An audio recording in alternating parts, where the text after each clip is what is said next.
কক্সবাজার সমুদ্র সৈকতের উখিয়ার মনখালী সুইজারল্যান্ড পয়েন্টে মাছ ধরতে গিয়ে হাবিবুল আফসার ও মোহাম্মদ সাইম নামের দুই স্কুল ছাত্র স্রোতের তোড়ে হারিয়ে গেছে। তারা মাদারবনিয়া উপকূলীয় উচ্চ বিদ্যালয়ের শিক্ষার্থী। সকালে ৬ কিশোর সমুদ্রে মাছ ধরতে গিয়ে প্রচণ্ড ঢেউয়ের কবলে পড়েন। তাদের মধ্যে দুজন স্রোতে ভেসে যান। বিষয়টি নিশ্চিত করে উখিয়া থানার ওসি জিয়াউল হক জানিয়েছেন, নিখোঁজ দুই শিক্ষার্থীর সন্ধানে পুলিশের একটি টিম স্থানীয়দের সহায়তায় উদ্ধার অভিযান পরিচালনা করছে। দ্রুত উদ্ধার কাজও শুরু করবে কোস্টগার্ড ও ফায়ার সার্ভিস। নরসিংদীতে ভুল চিকিৎসায় রাহামণি নামের এক শিশুর মৃত্যুর অভিযোগ উঠেছে। বৃহস্পতিবার রাতে পৌর এলাকায় লাইফ কেয়ার হাসপাতালে এই ঘটনা ঘটে।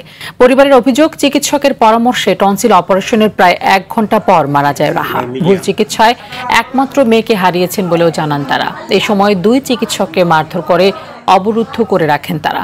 পরে পুলিশ এসে তাদের হেফাজতে নেয়। যশোরের বেনাপোলে বিএনপির এক কর্মীকে নিজ বাড়িতে গলা কেটে হত্যা করা হয়েছে। ভোরে ছোট আঁচড়া গ্রামে এই ঘটনা ঘটে। নিহত মিজানুর রহমান পেশায় কসাই ছিলেন। অন্যদিকে বগুড়ার সেপটিক ট্যাঙ্ক থেকে ওয়াসিম আহমেদ নামের এক যুবকের মরদেহ উদ্ধার করা হয়েছে। পরিবারের ধারণা, সেপটিক ট্যাঙ্কে পড়ে যাওয়া মোবাইল ফোন উদ্ধার করতে গিয়ে পড়ে গিয়ে মৃত্যু হয় তার।